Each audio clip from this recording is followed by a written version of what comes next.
It looked like a dog, you know.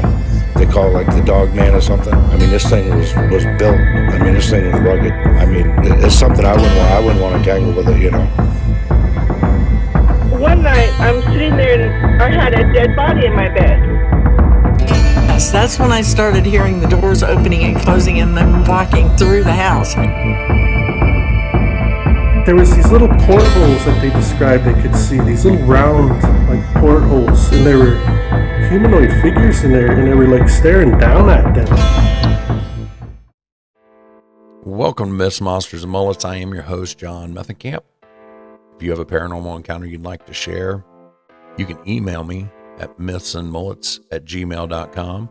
Follow me on Facebook, Spotify, and YouTube, Myths, Monsters, and Mullets. Don't forget to subscribe, follow, like, share, leave a comment, 5-star review, and that's the best way to grow the show. In this episode, Rod returns from Lodge Tales podcast. I was feeling a bit under the weather this day, and Copenhagen decided he would help by stepping in and hosting the show for me. So you're going to hear a little different interview style, but I think you'll like it. All right, well, thanks. I was thinking about what you guys were talking about with the time loss thing, and okay, so this story didn't happen to me, but the person that told it wants to remain anonymous, right? So, but this person is really, really close to me, really, really close to me. Now, what I'll give up is they're part of my family. They're my family. So you absolutely trust what they say. Yeah, it's my family. And so what happened was her and her husband they took a contract way out on the res, about north of the res, about maybe, I'd say 10 miles out of town, that north direction. And this is the Blackfoot res in Browning, Montana. Well, wow. As they're doing this contract, what it is they have to, I want to say they had to do a little bit of trim work and then some painting, and that's what they had to do. So what they were going to do is just stay out there in the place. It was warm enough, so they were just going to basically camp out there. And so this this is really strange what went down there. So the first night they did as much work as they could, and they go to sleep. And what she remembers is waking up, and here's these big tall figures in the room. And her husband had woken up before her, and he was telling her, just listen to what they have to say and just go with them. Don't fight, don't resist, or it'll be okay. And so she just remembers these big tall things, right? And she remembers watching them. And when they walked out of the house, as they were in the house, there was two of them, and they walked right through the wall. She said it was strange what was happening.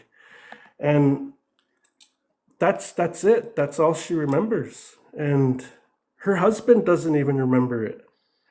Okay, so what ends up happening is that's the last of her memory, and they wake up. And when they woke up, they start looking around to finish their work, but all the work was done. They had 3 days there, and all the work was done, and they woke up, 2 days later. And whoa. They couldn't understand, like, what the hell happened. Like, they don't remember doing any of the work, but it was all done. All of the work. Wow. Yeah, it was so strange. Like Santa's alien little helpers, but the tall, big ones, Yeah, I have no idea what it was. I suspect it was those star people. And that's why what did it they sounds do that? like to me. Yeah, and like, why did they do that to them? I have no idea. But these two people have seen things too. Like the husband was skeptic. He didn't really, believe too much at first. And Yeah. one day he used to work at our community college, and they were sitting outside one day waiting for like I don't remember what it was, like the meeting to start or something.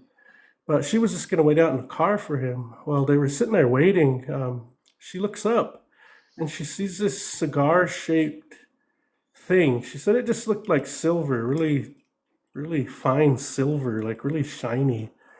And it was cigar shaped, and it was just kind of hovering there.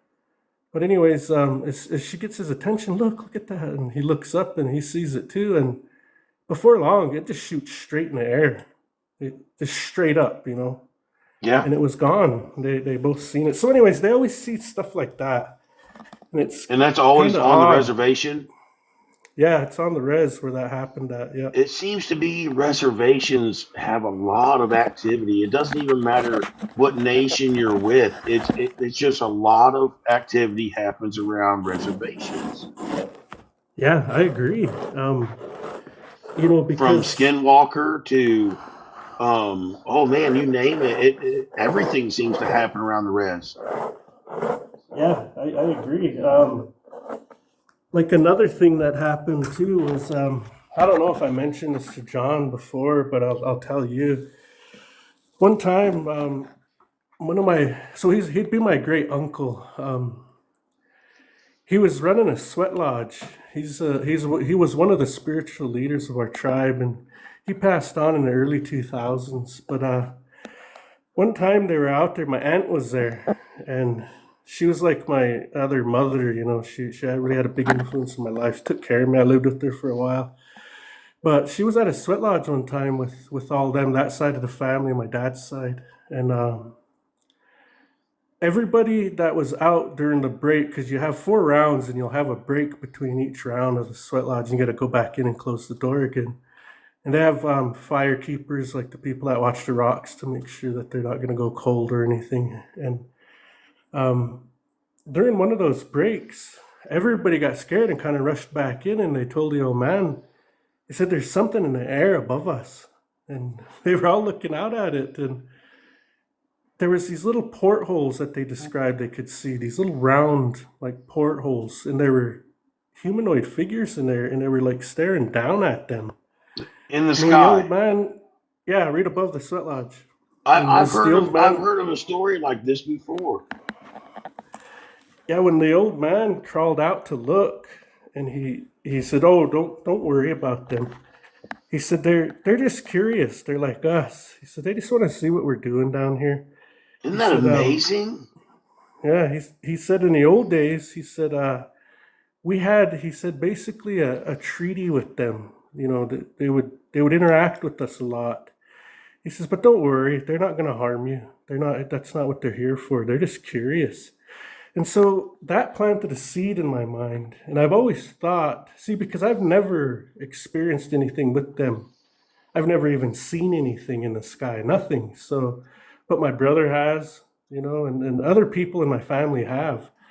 And so I've always thought that they were curious about us, and I gotta think, like, why are they so curious about this? And it makes me think, well, they must be so advanced technologically with the physical world, like they can do all these things like travel and do all these things, that maybe the ultimate frontier to them is spirituality.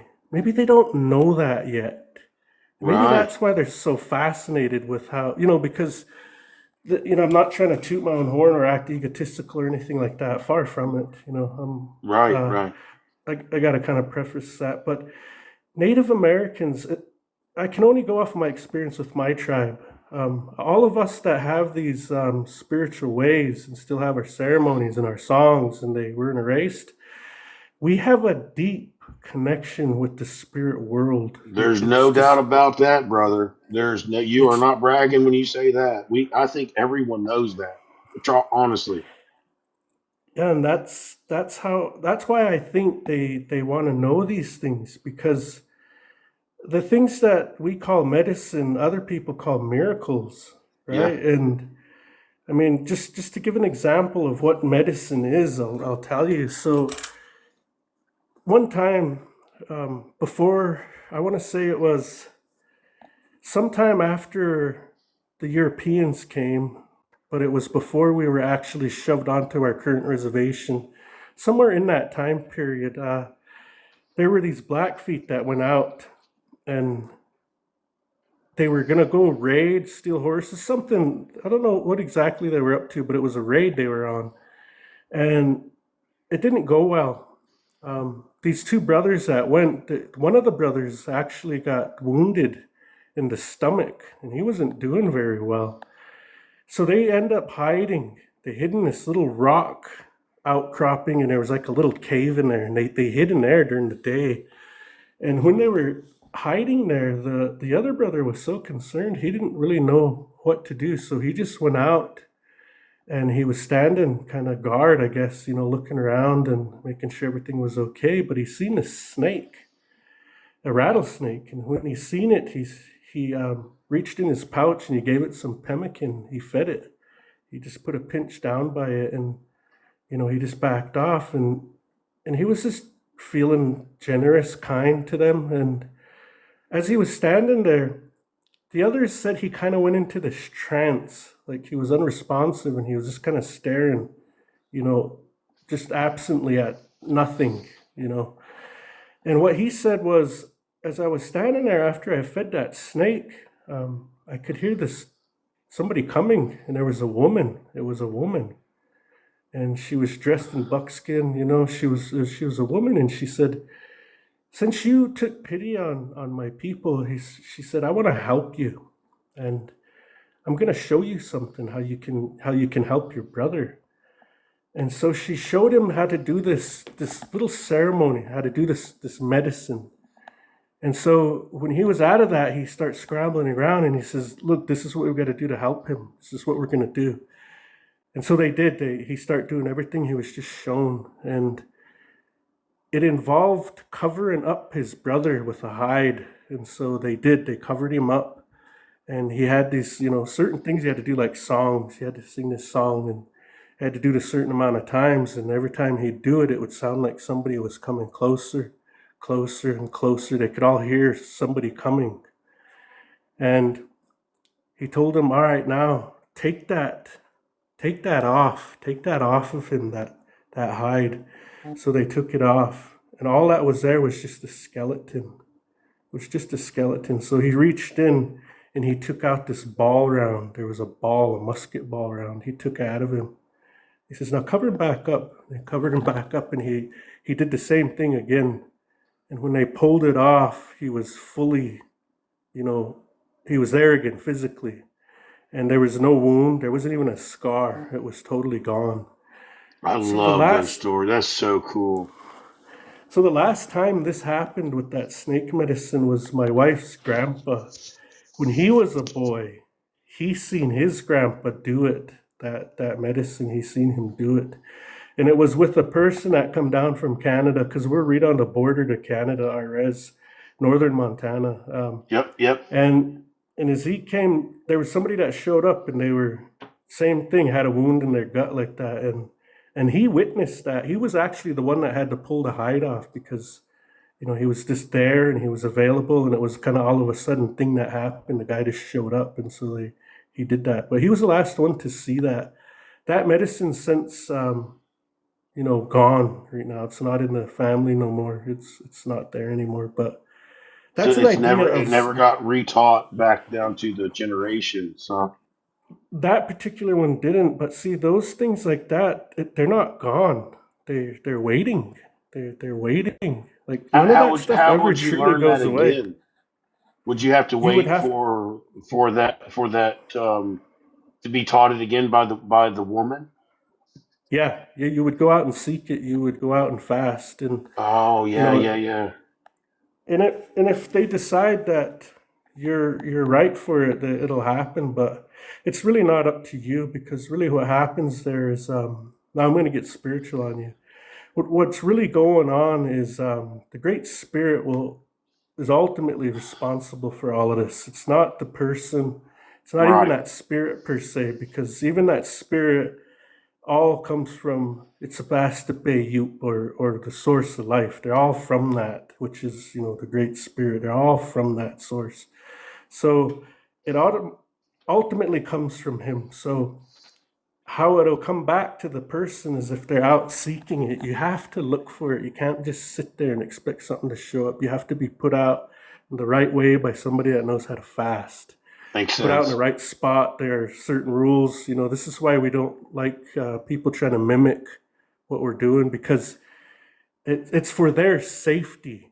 Ultimately, it's for their safety. It's not because we're trying to gatekeep or any of these things. There is some of that does happen, yeah, but it's for a reason. It's usually the safety of the person trying to, I mess totally around with understand that. that. Yeah, because if some of these things that people don't know and they're not raised around it and they don't really know what to expect, it can ruin your life. You can go Mm, insane. You start sure. wondering, am I alive? Is this even real? What's going on? It could like really ruin your life. Yeah, yeah, So yeah. that's why. So, anyways, back to the star people thing. I think that's why they're so curious, because imagine having these vast technologies where you can do all these things, yet you can't do that. Or Right. if you can do it, it's totally different and they don't understand this other way. Or it could be that they're totally spiritually advanced and they're just watching us grow with ours, but they already know how to do that too. I kick those ideas around in my mind, and I don't really know what it is, but there's definitely something there with spirituality and those star people, and I don't know really what it is, but I've it's heard the interesting. star people thing quite a few times, so there has to be something to this. You know. Yeah, I mean, just another story. It's not about the medicine. I was just giving an example of what that is, but another story that's happened to my brother. One of their cousins. Okay, so there's a community called Heart Butte, and this cousin that showed up needed a ride about 8 miles away to Old Agency. It's another area on the res, and my brother and our brother-in-law. See, we're married to sisters. Us brothers, we married sisters. But anyways, so our brother-in-law was with my younger brother, and uh, he said, "Well, I'll ride with you. Let's give her a ride down." So they jump in and they give her a ride. But when they get to this place called Ghost Ridge, it's where during starvation winter, when the government they wouldn't give the rations out that winter, and a lot of my people passed that winter. There was only about 2,500 Blackfeet left after that winter total in the whole world, and we're descended from those survivors, really. But so they get near this place, and it's up high on this ridge where there's a mass grave for them, and that's where they see this light, just this huge, huge light, and they're wondering what the hell is that? You guys see that? They just kind of stare at it for a little bit, and anyways, they keep driving. They slow down a little bit, and they stop, and they're looking at it, and it just fades away. It doesn't like beam off anywhere. It just like fades out. And they keep driving, like, what the hell was that? And I don't know. They was talking about it, so they drop her off, and they wait for her to make sure she knocks, and somebody answers and lets her in. They don't want to just leave her way out there, so she goes in, and they drive back. And it's an 8 mile drive. It takes 15 minutes to get down, or 15 to get back, roughly. And so they drop her off and they come back. They're not gone more than 35, 40 minutes. When they get back, his wife is chewing him out. Like, where'd you guys go? You guys better not be drunk. What the hell did you guys do? And like, what? We just dropped off and we come right back. No, you didn't. I know you were out drinking, I bet. And even my brother, like, no, we just that time. And they said, it's been 2 hours now. You haven't been gone. You're lying, both of you. And so that, I don't know what that was, but they lost time there too. They hit a time warp like I did. I I'm have no telling you, idea. it could be anywhere. Mine was in the middle of West Virginia. It's very strange how those work like that. And the strange thing is I can't remember in mine if I paid attention to my time or not. I remember it being breakfast time, but I can't remember when we left out of there if time had changed. And so that's strange for me. That now that you mention yours. Yeah, that's bizarre, man. It's That is like bizarre. bizarre. That's pretty Don't cool know. though. That's pretty good. Good stuff, man. Those are good stories. Hmm. Yeah, real good Yeah. stories.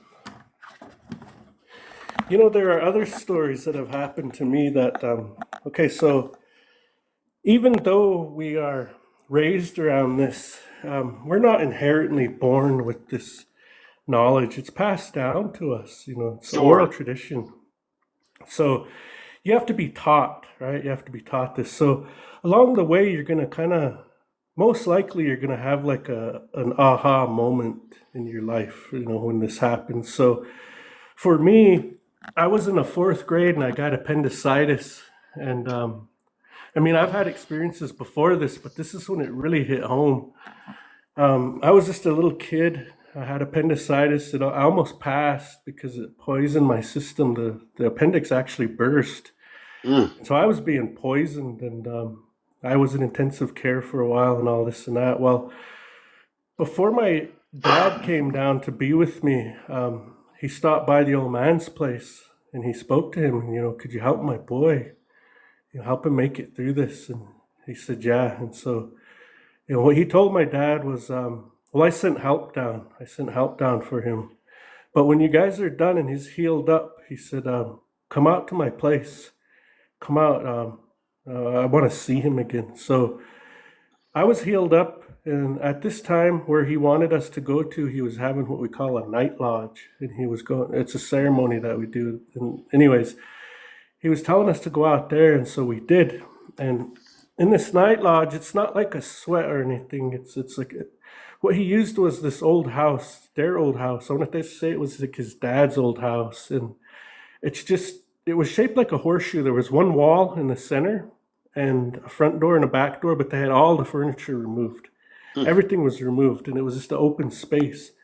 And so that's where he'd hold these night lodges, and the windows, the doors, everything are barriered off. There are spiritual barriers put up on everything, so nothing bad could get in there. It's all good that comes in. So I go in there and I'm sitting with my dad right across from the front door. My back's up against the wall. There's so many people in this place. There must have been about 40 people in there, all over, legs everywhere. You have to step around everybody to get to your spot. So anyways, all the elders are on the west side, and they're all over there with all their medicines and whatever they have. Their bundles are open and everything, and the ceremony is beginning. Well, the lights go out. They have to shut off the lights. See, there's no light when you do that. The lights, it's dark in there. And as they start singing, like I could hear this rattle.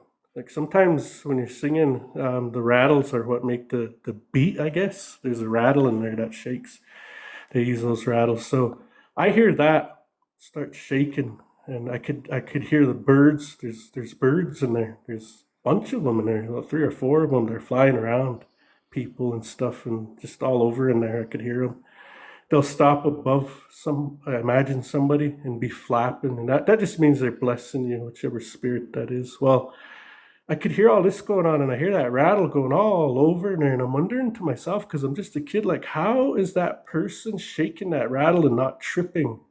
Why isn't there people yelling like, "Ow, ow"? You My stepped on me. leg. Why? Like why? And nobody screamed out. There was nothing, and that rattle went all the way through that house, and I could hear it behind me in that kitchen. My back was up against the wall, and all of a sudden, that rattle goes. It hits my elbow 3 Oh times, but man. I'm on the other side of the wall, and Oh like that wall man. didn't even, and it hit me 3 times, and Oh my elbow's man. touching the wall, right? And so, and I told my dad, I said, Dad, I said, that rattle's touching my elbow. He said, what? I said, yeah, it's touching my elbow. And he immediately realized, and he said, oh, don't worry, they're just blessing you. Don't be scared. So I just got closer Ooh. to my dad, but I was still kind of freaked out. And when it was all done, the old man said my dad's name, and he said those spirits are really glad to see your boy here tonight. They're glad that he's all right, and That is thank you for amazing. coming. So that was you have to have, I guess, seeing is believing type thing when things like that go down. But after that, imagine I'm only in fourth grade, and I got all Yeah. these people around me that know These things are real. So Right. we were blessed that we never had this thing happen where people think you're crazy or they don't believe you, or Oh boy. it's just normal to us. It is what it is. We don't like doubt. If there's the No, kid that's getting haunted or something, we don't tell them, "Oh, it ain't nothing. Just go back to sleep." No, everybody will be in one room. We'll pile everybody in one room and start cleansing the place out. We'll I think take that's that awesome. serious. Yeah, We'll that take I love action. that You know. about the culture. I love that. Yeah. So that was my kind of, I guess, real time where I realized how powerful they are and what they can do to help us, and just the gravity of all of this. Because when you're young, you don't know, like you don't know what's going on or what can happen or anything like that. But No, you can I know, ask you a question? Do you mind if I ask you a sure. question? When it Oh, sure. comes to the good in that, have have have has it ever been known to be used for bad? Like say Yeah. if your enemy, or you're mad at someone and you want to get vengeance, or I don't really know how they would be used for bad, but can you? And if there's a yes, can you give an example? Well, yeah, it can be used in a bad way, but see, the thing is how it's set up. Our ancestors, man, they were really smart. They were like really, really smart. The way our societies and everything are set up, that surround all this, it's set up to where you learn in your lifetime what to do and what not to do, right? So there's always this I guess foreboding that if you do something like that, it's going to come back on you, and it's not going to hurt you. It's going to hurt your family. So Ugh. you'll sit there and you'll watch your family suffer. You won't suffer at all. You'll watch them. And so that's kind of how that works. So if you want to harm it's not done. It's not done like that. But there are times where things can happen that we really watch for, like we're really conscious of. So when you go to a ceremony, you can't go in there with any bad thoughts about anything, because when you're in there like that, your thoughts travel. Your thoughts can actually put something bad on somebody, because what's happening is that life force is flowing through you. And when you think about somebody in a bad way, it can harm their spirit in a bad way, and there'll be Mm. consequences for that. So, like, say somebody wrongs you, stole your woman or something a long time ago. You can't harbor that. If that person come in there and you're supposed to paint their face or do whatever, you can't harbor that ill will. That gets left outside of camp, man. You can't even bring that in. Like right then and there, none of that matters. You're only there to bless that person, and like that. So you can't think about these things. You're not supposed to carry that in there, and it's well known. Like we all take precautions against that, but yeah, it Have you can ever happen. known it to go sideways? Have you ever known it to go the opposite way? Yeah. So my wife, before we met, she went down to the Arapaho res in Wind River, Wyoming. That res. Mm. And here was a guy she broke up with him. It was like her boyfriend for a short amount of time, but he was really stuck on her. Well, my wife's adopted family down there. See, she went to college with one of these Arapahoes and became really close friends with her. Well, her family's like my wife's adopted family now. They're so close. But they invited her to the Sundance that they had down there. Well, this guy was at that Sundance, and he was thinking really hard about her and not wanting her to leave or leave him, and all that. So when she left, she said it felt like there was a cloud over me or something. Every time I left there, I would constantly think about it, and I'd always want to go back. I couldn't really like control that. So she went Mm. to one of our sun dances. This one was actually taking place up north in Canada, and she went up there, and here was this old man that, well, he was actually kind of young, but he had this thing where he couldn't shut it off. it was a natural thing. Some people have natural abilities, gifts, I guess, but Yeah, they he couldn't do. shut it off. There was spirits that would always come around, and he couldn't stop them from showing up. They're always surrounding him. Well, she went to go talk to him, and he looked at her, and they were telling him, what happened with this one, and once he told her, she says it makes sense, and he ended up taking that off of her, and I guess I could tell you what he did. Uh, I better not, but he ended up taking it from her, right? And once he did, she said it was just like a weight was lifted off of her, and like a sheet, like a veil was pulled away from her eyes, and she was able to think clearly again, and she never had these longing feelings about going back to that place like that. And he told her what it was, and who did it and how it happened, and you know he took it from her. But see, that's an example of some of that happening, and the guy didn't, I don't think, meant to do it, but it It's just happened. I see what you're saying. You can project your own reality, and you can actually make that happen. Is basically what you're saying with that. With Well, through the spirit realm. yeah, it's so it's like, like, say when we say, oh, that guy's a really powerful medicine man or powerful healer or something. When we're talking about power, we're talking about life force. That's what it is. Sure. Spirit. That's what we're talking about. So with him, his life force reached out and touched hers, and it had an impact on her. And And I see believe that, that can happen too. I really truly do.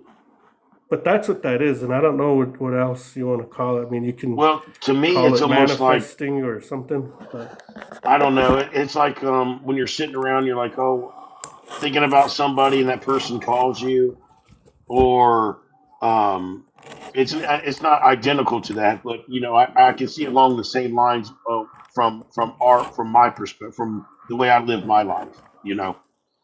Obviously, yeah, I'm not Indian. I don't go on reservation, but I have been to Cherokee a few times, or a couple times, and yeah, they definitely have some ceremonies and some beliefs that are still as strong as they were 400 years ago. You know, yeah. I and mean, those are one of them when it comes to healing, medicine, spirits, things in the mountains. Just all mhm. kinds of things. Yeah, a lot of that medicine comes from the mountains. That's A basically lot where of it. where it's all at. Yep. Yeah. The good medicine is in the mountains. That's what the real healing, good medicines come right out of the mountain. Yeah, that's true. And you have some great stories. I'll have to go back and listen to your other ones that John had if I hadn't already heard. I believe I heard one of them, but I'm not for sure yet. But I'm gonna have to go back and listen to your other ones. Well, you're going to have to wait until I actually edit all those videos. Oh, you haven't put his on yet? Okay, I His got you. hasn't been posted yet. I was kind of waiting to see if we could set up a private interview, and I was going to try to do, several episodes, back to back, so I Yeah. knew exactly how many parts there were going to be. Well, he would be a great interview to do too. Oh, absolutely. Because I got a feeling he can talk for the next 3 days about this stuff. Honestly, I really do. And you could have a whole series with this guy. That's kind of the Yeah, plan. that's It's pretty cool, yeah, man. I that's like it. I really appreciate you telling me those stories. I love that stuff. I can never get enough of it. And I'll just let you know, I have a history of having. I do have Blackfoot in my heritage. It goes way back, um, like Annie Oakley days. Because Annie Oakley is also a cousin of mine through her, but it doesn't show very much. And I don't know much about it. Not enough to claim. It's just there somewhere. yeah. And I Well, often wonder if that's where I get the ability to be able to see the things that I see every now and then. I don't know. Makes me wonder sometimes about that. Some people Well, just vibrate on a higher frequency than others. see, the thing is, just because you're native, it doesn't mean that you're gonna have an experience of any kind. No, no, There are no. I people. didn't mean that. Yeah, but what I'm saying is there are people in our tribe that have been in ceremonies their whole lives and they've never seen an actual spirit, those poor guys. Oh, And wow. yeah, but they say that those spirits, if they know that you realize all of this stuff and you're you don't need any validation because you already know that they're there, Sure. that these things happen. So they won't necessarily show themselves too much like that. So it's an odd thing. It's not really up to us. It's up to them if they're going to come around or do something. Show I themselves. It's really up to them. Yeah. 100% believe that.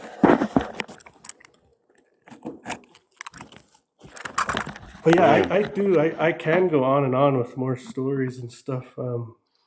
I Let's mean, see. I like the reservation stories and stuff only because there's a lot of, like I said, there's a lot of things that happen around reservations.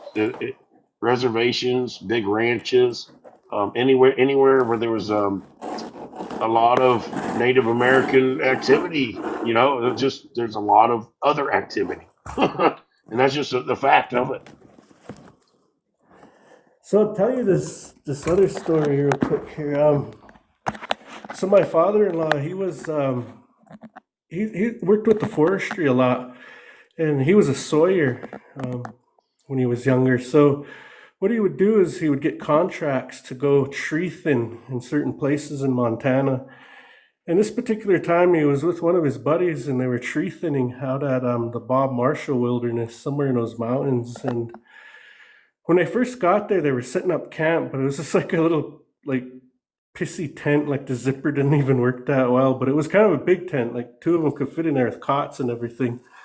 And so he was looking around that day when they got there. He was walking. It's like an old growth forest area, and he was looking around. And he kind of gets up on this little knoll above their place they're gonna camp and start working from. Well, when he got up there, he noticed these bones. There's old bones, human remains laying around up there, but really old. And so he Hmm. just kind of gathered them up a little bit, so they weren't scattered. And he didn't have any tobacco, so he found some kinnikinnick and he just offered that as a gift, to whoever that was. Well, What is later Kinnikinnick? that it's what we use to put in tobacco. It like because tobacco itself, like the kind that we used to grow, or the kind that even that's used today, is really really strong. So you put that in So there, is and it that kind where of the word nicotine comes from? Or nick? I don't know. I don't know. But When you said it, yeah, but I wonder if that was nicotine or so. no, that comes right from that plant. It was Okay, really okay. powerful back in those days. They used to use it quite a bit. I mean, still do to this day. But anyways, he gives it that gift, and later on that night, he was sleeping. His partner was already asleep, but he was kind of laying there awake, and he heard somebody coming. He could see their shadow come across the side of that tent. He said, and then that guy stepped in. He says, "Oh, he was really old." He says, "The way he dressed was really old." He Hmm. said it was so old that he didn't even have beadwork, but he had a full buckskin outfit on. And his no beadwork; it was quill work. So he come from a time before beads were even introduced to us. It was all quills, Wow. porcupine quills. And so he was looking at him. He says, "That man looked at him." He says, "He looked at my partner." Then he looked back at me and he said, "I just knew he was going to do something. I didn't know what, but I just knew he was going to." He says, then he jumped. He jumped from that door all the way onto me.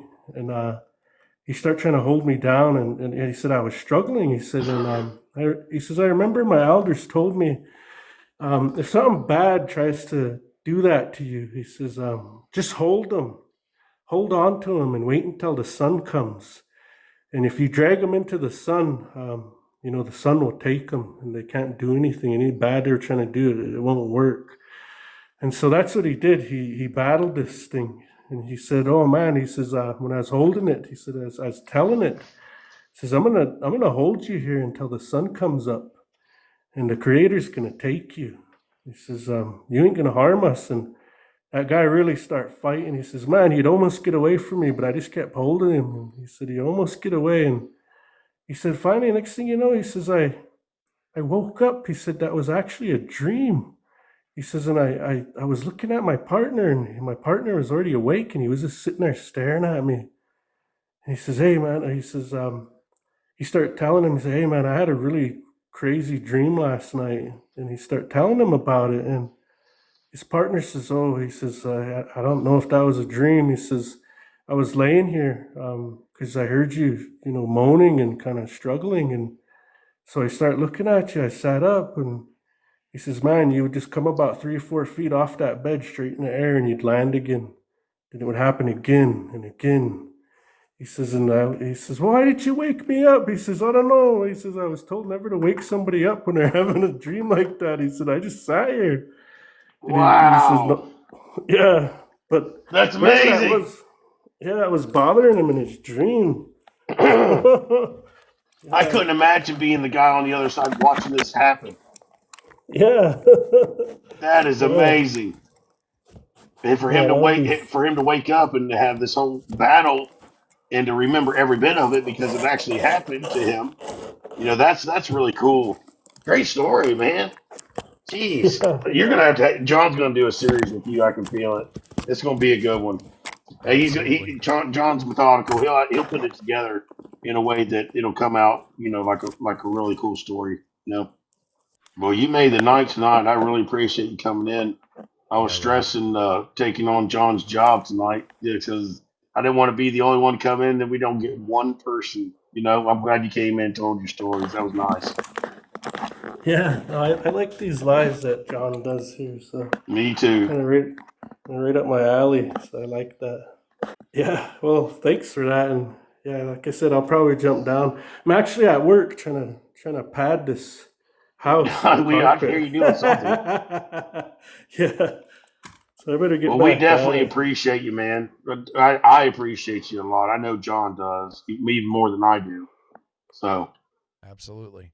All right. Well, thanks, Copenhagen, John. I'll see you guys I'm on the going to give you a next one, I follow, guess. partner, and hopefully we see you next time. Yeah. All right. Well, thanks, and we'll see you. Thank you, brother. Good night. And that's it for tonight. I'd like to thank Copenhagen for stepping in while I was sick to be host, and Rod for coming in once again to be a guest. Be looking out for part 3 of Lodge Tales podcast on Myths, Monsters, and Mullets. Good night, everyone.